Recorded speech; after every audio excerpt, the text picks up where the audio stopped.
కృపాంజలి కార్యక్రమానికి ప్రేమతో మేము ఆహ్వానిస్తున్నాం. ఆదికాండం 43వ అధ్యాయంలో 18, 19 వచనాల నుంచి చదువుతున్నాను. ఆ మనుషులు యోసేపు ఇంటికి రప్పింపడినందున వారు భయపడి వెంటనే తమ గోనెలను తిరిగి పెట్టబడిన రూకల నిమిత్తం అతడు మన మీదికి అకస్మాత్తుగా వచ్చి మీదపడి మనలను దాసులుగా చెరపట్టి మన గాడిదలను తీసుకున్నట్టుకు లోపలికి తెప్పించిన అనుకొనిరి.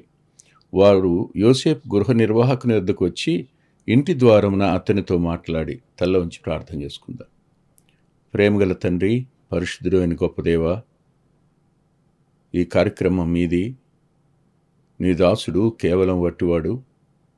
దేని కొరకు ప్రార్థించేవారు, శ్రమించేవారు, సహాయపడేవారు ఎందరో ఉన్నారు.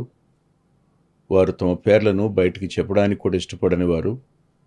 వారికి రాదగిన దీవెన అనుగ్రహించండి. నీ దాసుని బలపరుస్తూ మీరే మీ ఆత్మకార్యం జరిగిస్తున్నందుకే కృతజ్ఞత చెల్లిస్తున్నాను. ఈ దినాన్న కూడా నీ దాసుని మీ ఆత్మచేత నింపి ఈ మా సమయాన్ని దీవెనగా మార్చండని కృపగలిగిన మీ హస్తాలకే వింటున్న మా ప్రియులందరినీ వారి కుటుంబాలను అప్పగించుకుంటూ మేలు చేయమని యేసుక్రీస్తు ప్రభు వారి శ్రేష్ఠ ఉన్నత నామంలో ప్రార్థిస్తున్నాం తండ్రి. ఆమేన్. వారు ఐగుప్తుకు వచ్చారు. బెన్యామీను వెంట పెట్టుకుని వచ్చి కానుకలు తీసుకుని వచ్చారు. యోసేపు ఎదురు నిలబడ్డారు. యోసేపు వారితో ఏం మాట్లాడాల. బెన్యామీను చూశాడు. తన గృహ నిర్వాహకుని పిలిచి వీరినింటికి తీసుకుని వెళ్ళు అన్నాడు.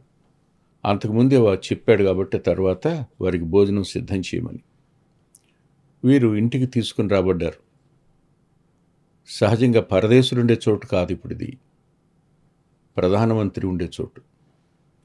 ప్రధానమంత్రి ఇంటికి తీసుకొని రాబడ్డారు. ఐగుప్తులో ఫరో తర్వాత ఫరో అంతటి వాని ఇంటి దగ్గర ఉన్నారు. వారు భయపడ్డారు అని రాస్తుంది. భయపడ్డానికి వారికి 3 కారణాలు ఏమిటంటే, 1, గతంలో వారు చేసిన ద్రోహం యొక్క తలంపులు వారిని తరుముతున్నాయి. 2, ఇప్పుడు తాము కొన్న ధాన్యానికి ఇవ్వవలసిన డబ్బు వారికి అందకుండా తమ దగ్గర ఇది ఉండిపోవడం. 2, 3, యోసేపు వారి విషయంలో కఠినంగా ప్రవర్తించడం. 4, ఇప్పుడు తీసుకుని వచ్చి ఈ ప్రధానమంత్రి ఇంటి ముందు ఉంచడం దగ్గరికి వచ్చేటప్పటికి వారి అంతరంగాలు భయంతో నిండిపోయినాయి. షిమియోను ఎలా ఉన్నాడో, బెన్యామీను ఎలా ఉన్నాడో కానీ మిగిలిన వారి అంతరంగాలు మాత్రం సామాన్యంగా ఉండుండవు. భయం చేత నిండిపోయారు. ఇప్పుడు ఆ రోకలు తమ నేరాన్ని నిరూపిస్తాయి. మీరు ఆ రోకలు తీసుకుని వెళ్ళిపోయారు, ఎలా పట్టుకెళ్ళారు అని అడిగితే ఏం చెప్పాలి? అందుకని వాళ్ళు ఇలా అనుకున్నారు, ఈ రోకల నిమిత్తం మన మీద అకస్మాత్తుగా పడి మనల్ని దాసులుగా చెరపట్టి మన గాడిదలను తీసుకోవడానికి లోపలికి తెప్పించాడు కాబోలు అని. ఒక పరిస్థితి గుండా మనిషి ప్రయాణం చేస్తున్నప్పుడు భయాలు అనేవి ఆ వ్యక్తి అంతరంగాన్ని ఎంతగానో కృంగదీస్తాయి. మామూలుగా కృంగదీయడం కాదు. వారు ఇవాళ బ్రతికి ఉన్నామన్న పేరు మాత్రమే ఉంది కానీ వారి హృదయమంతా భయంతో నిండిపోయి ఉంది. ఈ భయానికి వారు ఏం పరిష్కారాన్ని కోరుకుంటారు? తాము ఇక్కడి నుంచి బయటపడడం కష్టం అనుకునేది. ఒక క్షణం వారు తమ నిర్దోషత్వాన్ని నిరూపించుకోవడానికి ప్రయత్నం చేస్తూ ఉంటారు. కొన్నిసార్లు పిల్లలు ఆడుకుంటూ లోపలికి వెళ్ళి అందంగా కనపడిన ఒక బొమ్మను చేత్తో పట్టుకుని వెళ్ళిపోతుంటారు. ఇటు రండి మీరు అనగానే మేమేం తీసుకోవాలా అంటారు వాళ్ళకు వాళ్ళే. చేతులు ఇటు చూపించండి అంటే చేతుల్లో బొమ్మ ఉంటుంది. వాళ్ళు ముందే బయటపడిపోతారు. అలాంటి పరిస్థితి కొన్నిసార్లు అందరికీ వస్తుంది. గతాన్ని బట్టి, మనం చెల్లించవలసి రావడాన్ని బట్టి, విత్తింది కోసుకోవలసి రావడాన్ని బట్టి కూడా వస్తాయి.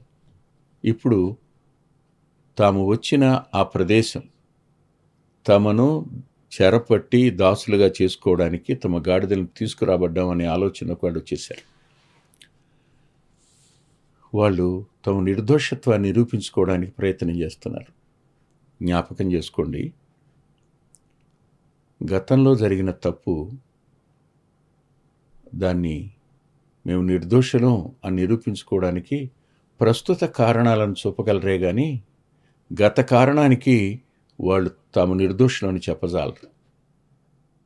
జ్ఞాపకం పెట్టుకోండి, they made A blunder mistake about Joseph కాదని ఎలా అంటారు?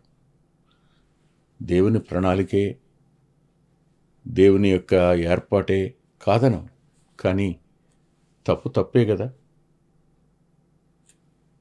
అది ఎవరి చేత జరిగిందో వారికి రాదగిన ఫలితం ఉంటుంది కదా, కోత తప్పదు కదా. కానీ యోసేపు దగ్గర వారు కోసిన కోత చాలా చిన్నదే, పెద్దదేం కాదు.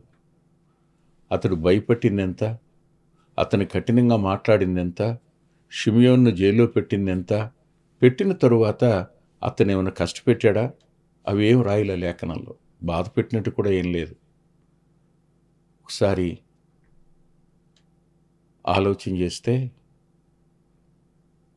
తప్పు జరిగింది, దాన్ని సవరించుకోవడానికి, తాము నిర్దోషులను నిరూపించుకోవడానికి మనుషులు చేసే ప్రయత్నాలు అవి గతాన్ని ఎట్టి పరిస్థితుల్లోనూ సమర్థనీయంగా మార్చు అని గుర్తుపెట్టుకోవాలి. పశ్చాత్తాపం ఒకటే.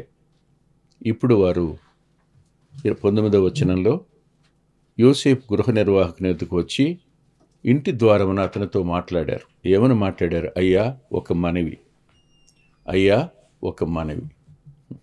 ఎవరు వీళ్ళు? వాని కళలు ఏమైపోతాయో చూద్దాం అనుకున్న వాళ్ళేగా, గోతులో తోసిన వాళ్ళేగా, అమ్మేసిన వాళ్ళేగా. ఇప్పుడు అతని దగ్గర కాదు, అతని గృహ నిర్వాహకుని యొద్ద చేతులు కట్టుకుని మనం చేసుకునే దుస్థితిలోనికి వస్తారు. వ్యక్తులను గుర్తించని వారు, వ్యక్తుల యొక్క శ్రేష్టతను గుర్తించని వారు, వ్యక్తులు బ్రతికి ఉండగా, లేదు వ్యక్తులు మనకు సమీపంగా ఉండగా వారి విలువ గ్రహించలేని వారు ఒకరోజు గ్రహించినా ప్రయోజనం ఏముండదు, ఏముండదు. ఇన్ని సంవత్సరాల ఎడబాటు వల్ల ఎంత నష్టం వాటిల్లిందో మన ఆత్మీయ జీవితాలకు ఆలోచించండి. యోసేపు పంపడం దేవుని చిత్తమే, కానీ యోసేపు 2 సంవత్సరాలు వారి నాన్నకు దూరం చేసినటువంటి ఆ నేరం వీరి మీద మోపబడదా? యోసేపును తండ్రికి దూరం చేశారు, యోసేపుకి దుఃఖ కారణం అయ్యారు వీళ్ళు. ప్రపంచం యావత్తు కోసం, యాకోబు కుటుంబం కోసం ఈ కార్యాన్ని దేవుడు సంకల్పించినా ఎవరు కారకులయ్యారో వారు తప్పనిసరిగా వారి పగని, ద్వేషాన్ని, అసూయను తీర్చుకున్నవారే కదా వాళ్ళు. సరిగ్గా నిలబడి వాళ్ళు, అయ్యా ఒక మనవి, మొదట మేము ఆహారము కొనుటకే వచ్చాం, మేము వచ్చింది ఆహారం కొనడానికేనయ్యా. అయితే మేము దిగిన చోటుకు వచ్చి మా గోనెలు విప్పినప్పుడు ఇదిగో మా రోకలు తూనికకు సరిగా ఎవరి రోకలు వారి గోనెమూతిలో ఉండెను అని చేత పట్టుకుని వచ్చి తిమ్మి అన్నారు.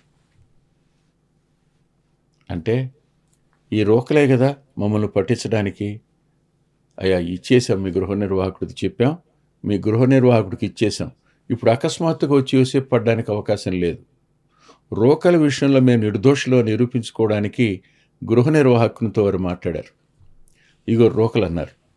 అక్కడ ఆ గృహ నిర్వాహకుడు చెప్పిన మాట నిజానికి నాకు ఆశ్చర్యాన్ని కలుగు చేసింది, సంతోషకారణం కూడా అయింది.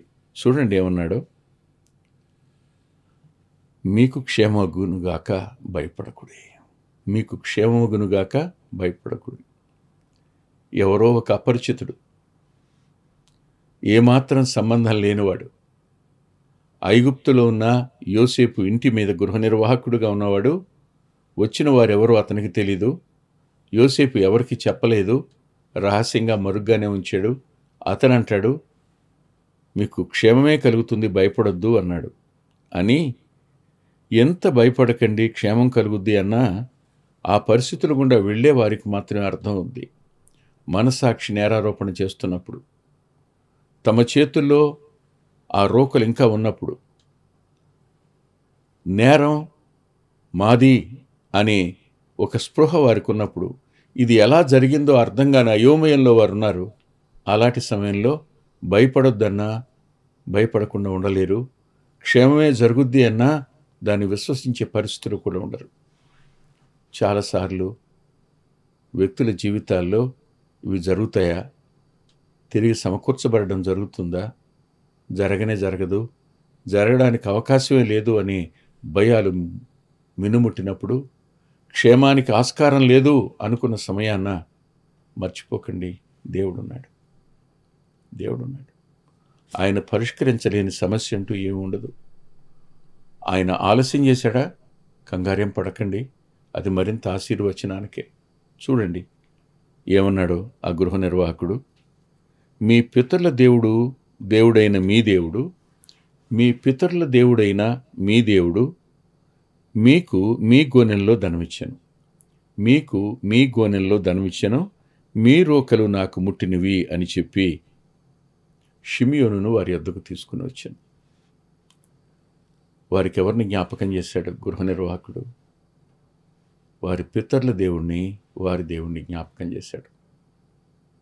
ఇక్కడ ఆశ్చర్యం అని అన్నాను కదా ఇందాక. యోసేపు వల్ల దేవుని మహిమ ఐగుప్తు చూచింది, విన్నది. అబ్రహాము పరివారంలో ఉన్నవారు ఆ దేవుని ఎడల భయభక్తులు కలిగి ఉన్నట్టే, యోసేపు వద్ద ఉన్నవారు ఆ దేవుని ఎడల వారు కూడా నమ్మిక కలిగిన వారుగా, ఆ దేవుణ్ణి ఘనపరిచేవారుగా ఉన్నారు.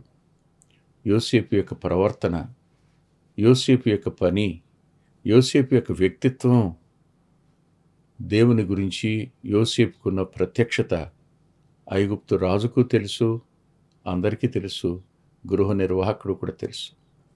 యోసేపు యొక్క ప్రభావం ఐగుప్తు మీద ఉంది. కానీ విచిత్రం, ఆ యోసేపు వెంట దేవుడే ఉన్నాడు, కానీ వీరికి ఆ స్పృహ లేదు, ఆ స్పృహ లేదు. ఐగుప్తును ప్రభావితం చేసిన వ్యక్తిత్వం యోసేపుది. చాలామంది వ్యక్తులు పుడతారు, కొద్ది కాలం బ్రతుకుతారు, తర్వాత లోకాన్ని విడిచి వెళ్ళిపోతారు. కానీ వారి వల్ల ఎవరు ప్రభావితమయ్యారు? ఎవరు దేవుని గురించి తెలుసుకోగలిగారు? ఎవరు దేవుని యొక్క మహిమను కళ్ళారా చూడగలిగారు అతని వల్ల అంటే చాలా కొద్ది మంది. అలాంటి వారిలో యోసేపు ఒకడు. షిమియోనును కూడా తీసుకుని వచ్చి అప్పగించాడు. ఇప్పుడు ఆలోచిద్దాం. ఆ మనుషుడు వారిని యోసేపు ఇంటికి తీసుకుని వచ్చి వారికి నీళ్ళేయగా వారు కాళ్ళు కడుక్కొనిరి. మరియు అతడు వారి గాడిదలకు మేత వేయించెను. అక్కడ తాము భోజనము చేయవలన వినిరి గనుక మధ్యాహ్నం ముందు యోసేపు వచ్చు వేళకు తమ కానుకలను సిద్ధం చేశారు. యోసేపు తన ఎక్కడ ఆ ధాన్యం పంపిణీ చేస్తున్నాడో అక్కడ కానీ, తాను ఉంటున్నటువంటి తను పనిచేసే స్థలంలో కానీ కాక, తన సహోదరులను తన ఇంటికి పంపించి వారికి కాళ్లకు నీళ్ళిప్పించి వారికి అన్నం పెట్టి, నాకు ఇలా అనిపిస్తుంది, కీడు చేసిన వారికి మేలు చేసే స్వభావం దేవుంది. మేలు చేసేవారికి కీడు చేసే స్వభావం అపవాది. ఈ రెండింటి మధ్య విశ్వాసీ నలుగుతాడు, అవిశ్వాసులకు ఆ స్పృహ ఉండదు. ఈ రెండింటి మధ్య నలిగేవాడు ఎంత ప్రత్యేకమైన శ్రద్ధ వహిస్తాడో, తాను పంపిన వారిని తన గృహ నిర్వాహకుడు ఎంత పట్టింపు కలిగి చూస్తున్నాడో, వారికి మంచిగా మర్యాద చేస్తున్నాడో చూస్తున్నప్పుడు ప్రభు పరిసేనుతో అంటాడు, నేను నీ ఇంటికి వచ్చాను, నువ్వు నా కాళ్లకు నీళ్ళు ఇవ్వలేదు. ఎవరు వీళ్ళు? తనను శత్రువుగా భావించిన తన సహోదరులు. వాళ్లకు యోసేపు ఇంట కాళ్ళు కడుక్కునే నీళ్లు దొరికాయి. అంటే మర్యాద వారు పొందారు. అక్కడ పొందడమే కాదు, యోసేపు ఇంటికి వచ్చి తమ చేతుల్లో ఉన్న కానుకలను ఇంటిలోనికి తెచ్చి అతనికిచ్చి అతనికి నేలను సాగినపడరి. ఎవరికి? యోసేపు. ఎన్నోసారి ఇది? మేము నీకు తలకాయ ఉంచాలా? మేము నీ ఎదుటి తల ఉంచుతాం అనుకున్నారా? మేమేమిటి, మేము పెద్దవాళ్ళం, నువ్వు చిన్నవాడివి అని ఎవరిని మనం చులకన చేస్తామో వాళ్ళ ముందు మనంతట మనమే తలదించుకోవాల్సిన పరిస్థితిని ప్రభువు తెస్తాడని ఎప్పుడూ మర్చిపోవద్దు. ఎప్పుడూ మర్చిపోవద్దు. గతాన్ని గురించిన స్పృహ కలిగి ఉండాలి. గతంలో జరిగిన తప్పుల విషయంలో పశ్చాత్తాపం అంతరంగంలో ఉండాలి. దేవుని క్షమాపణ పొందిన వాళ్ళంగా ఉండాలి. చేసిన తప్పును సరిచేసుకునే వాళ్ళంగా ఉండాలి. తిరిగి మరలా దేవుని చిత్తంలో ఇమడడానికి దేవుడిచ్చిన అవకాశాన్ని సద్వినియోగం చేసుకోగలగాలి. సరిగ్గా వారు సాష్టాంగపడ్డారు. సాష్టాంగపడినప్పుడు మీ తండ్రి ఇంకా బతికున్నాడా అన్నాడు. క్షేమ సమాచారం అడిగినందుకు వాళ్ళు బ్రతికే ఉన్నాడు, క్షేమంగా ఉన్నాడని వంగి మళ్ళా సాగిలపడ్డారు. వాళ్ళ అంతరంగంలో ఏముంది? యోసేపు ముఖంలో ఏం కనిపిస్తుందో వాళ్ళకి నాకు తెలియదు, కానీ ప్రభు ముఖంలో మాత్రం రేపటి దినాన్న ఆయన సింహాసనం మీద కూర్చున్నప్పుడు మనం ఆయన ఎదుట నిలబడి మన గతం అంతటి కొరకు ఆయన అడిగేదానికి మనం ఇచ్చే జవాబు ఏమిటి, ఎలా ఉంటుందో ఆలోచించండి. ఏం జవాబు చెప్తాం? ఎలా జవాబు చెప్తాం? చెప్పలే. దుఃఖం వస్తుంది, బాధ అనిపిస్తుంది. ఆయనకి మరుగైంది ఏం లేదు. ఆయన మనమే గాయపరిచాం, మనమే ఆయన దుఃఖపరిచాం, మనమే ఆయన అంతరంగానికి వేదన కలుగు చేశాం. రేపు ఆయన ఎదుట నిలబడాలి. అభ్యంతరాలు కలుగక మానవు, కానీ ఆ అభ్యంతరాల వల్ల శ్రమ వస్తుంది. ఆ అభ్యంతరాలు వల్ల మనం నష్టపోయే అవకాశం కూడా ఉంది. మనం ఎవరికి అభ్యంతరకారకులంగా ఉండకుండా ఉండడానికి ప్రభు తన కృపను మనకు కనపరచాలి. సరిగ్గా వారు సాష్టాంగపడ్డారు. పడిన తరువాత అప్పుడు కనులెత్తి తన తల్లి కుమారుడగు తన తమ్ముడైన బెన్యామీను చూచి, మీరు నాతో చెప్పిన మీ తమ్ముడు ఇతడేనా అని అడిగి, నా కుమారుడా, దేవుడు నిన్ను కరుణించునుగాక అన్నాడు. ఎన్ని సంవత్సరాలైందో తన తమ్ముడిని చూసి. ఇప్పుడు తన తల్లి కొడుకు, ఒకే తల్లికి పుట్టినిద్దరు, తండ్రి నుంచి దూరం అయ్యాడు, తమ్ముడి నుంచి కూడా దూరం అయ్యాడు. ఇప్పుడు ఆ తమ్ముడు కనపడుతున్నాడు. వాళ్ళే తీసుకుని వచ్చారు, తమ నిర్దోషత్వాన్ని నిరూపించుకోవడానికి తీసుకుని వచ్చారు. బెన్యామీను వారందరి నిర్దోషత్వానికి రుజువుగా తీసుకుని వచ్చారు. మేము వేగుల వారం కాము అని. వేగుల వారేమో మీరు అని యోసేపు అన్న మాటకు వారు తాము కాము అని చెప్పడానికి బెన్యామీను తీసుకుని వచ్చారు. మనకు రేపటి దినాన్న ఏముంది? దేన్ని బట్టి? కేవలం కుడి చేతి పుత్రుడిగా పిలువబడే తండ్రి కుడిపార్శ్వానున్న ప్రభువును బట్టి తప్ప మరి దేనిని బట్టి మనం ఆయన సన్నిధిలో నిలబడలేం. ఆయన ఎదుట నిలిచి మన నిర్దోషత్వాన్ని నిరూపించుకోవడానికి మన వద్ద ఏ ఆధారం లేదు. ప్రభువే మన ఆధారం. మన కృపకు, మన క్షమాపణకు, మన రక్షణకు ఆయనే ఆధారం. ఆయన మన ఎడల రేపు ఖచ్చితంగా తీర్పులోనికి వెళ్ళం, కానీ మనం చేసిన ప్రతిదానికి ఇక్కడ జీతం పొందవలసే ఉంటుంది. ఇందులో సందేహం లేదు. అయితే ఒక మాట చెప్తాను, లోకమంతా ఆయన ఎదుట నిలబడవలసి ఉంటుంది. అప్పుడు గొర్రెల నుంచి మేకలను వేరు చేసినట్టు వేరు చేస్తాడు అప్పుడు. కానీ ఇక్కడ అది కాదు. మనం గతం, ఇప్పుడు, ప్రస్తుతం ఈ రెండింటి మధ్యలో మన లోపాలను మన కళ్ళ ముందుకు తేవడం. మనం నిర్దోషులం కామని ఆయనకి తెలిసినా క్షమించడానికి సిద్ధమనసు కలిగిన వాడు. ఆయన ఆ నింద మన మీదకి రానిచ్చింది ఎందుకు? పశ్చాత్తాపం కోసం. వాళ్ళు చేసిన తప్పేమిటో వాళ్ళు గుర్తించడం కోసమే. అప్పుడు ఒక మాట అంతరంగానికి తీవ్రమైన శోకాన్ని తెచ్చింది. అదేమిటంటే, అప్పుడు తన తమ్ముని మీద యోసేమునకు ప్రేమ పొర్లుకొని వచ్చింది. ఈ మాట దైవాత్మ కార్యమే కానీ మరొకటి కాదనిపిస్తుంది.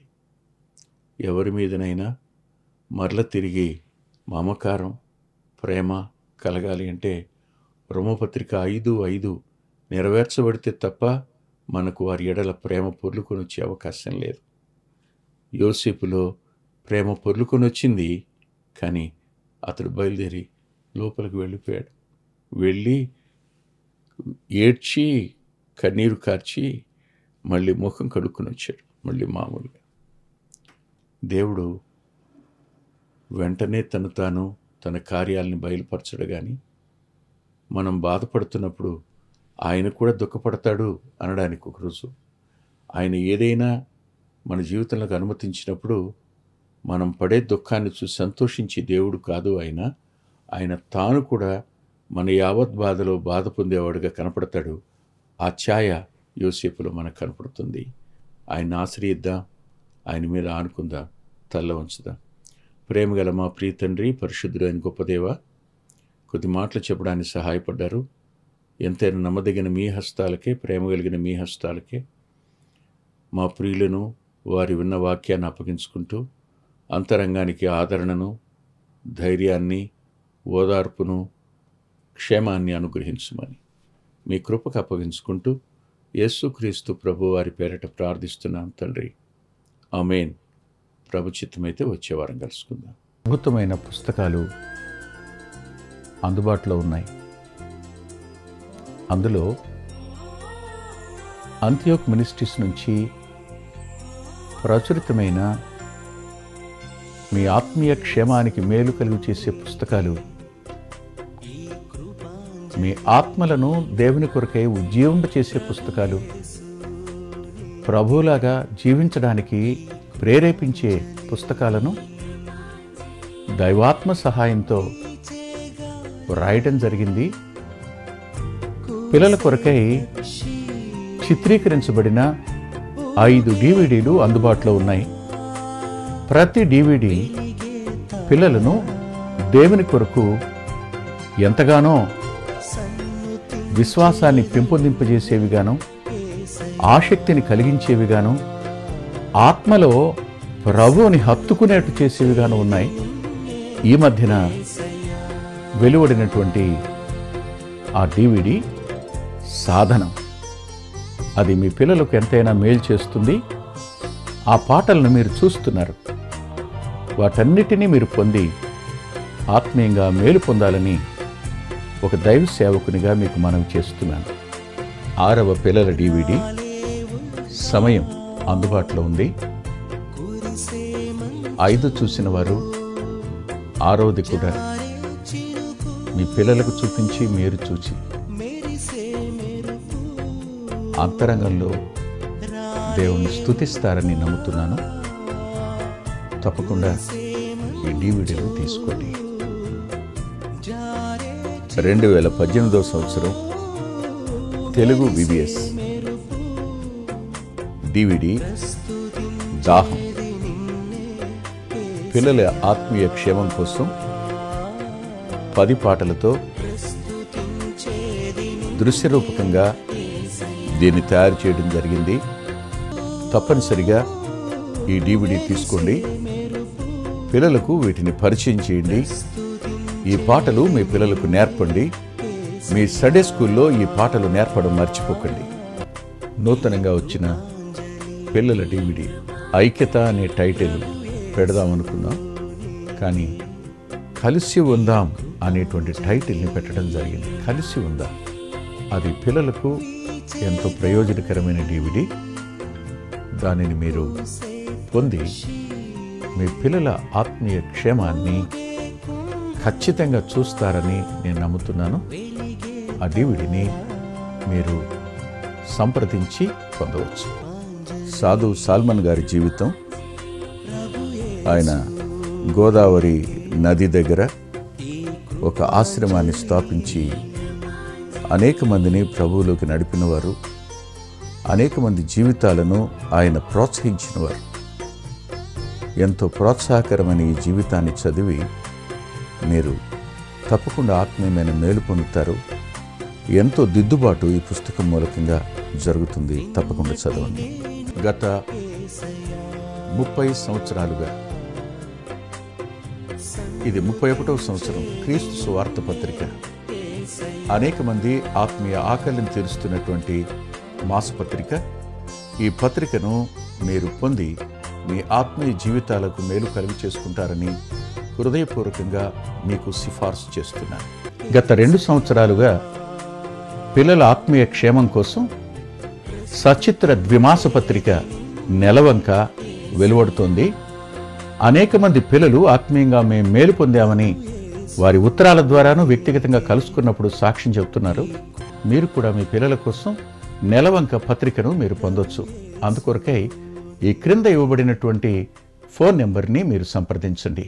ప్రభు యేసు నీకే ఈ కృపాంజలి, ప్రభు యేసు నీకే ఈ కృపాంజలి. వీచే గాలి, కూసే పక్షి, ఊగే కుంభ, వెలిగే తారా, సన్నుతించేది నిన్నే. మా చిరునామా కృపాంజలి, బ్రదర్ పిల్లా వెంకటరత్నం, రామచంద్రపురం రోడ్, గుడివాడ, కృష్ణా జిల్లా, Andhra Pradesh. Our address: Krupanjali, brother Pilla Venkataratnam, Ramachandrapuram road, Gudivada, Krishna district, Andhra Pradesh.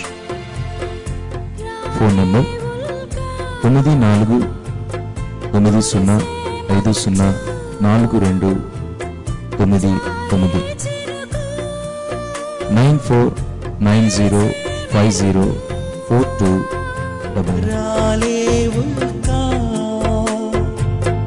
కురిసే మంచు, జారే చినుకు, మెరిసే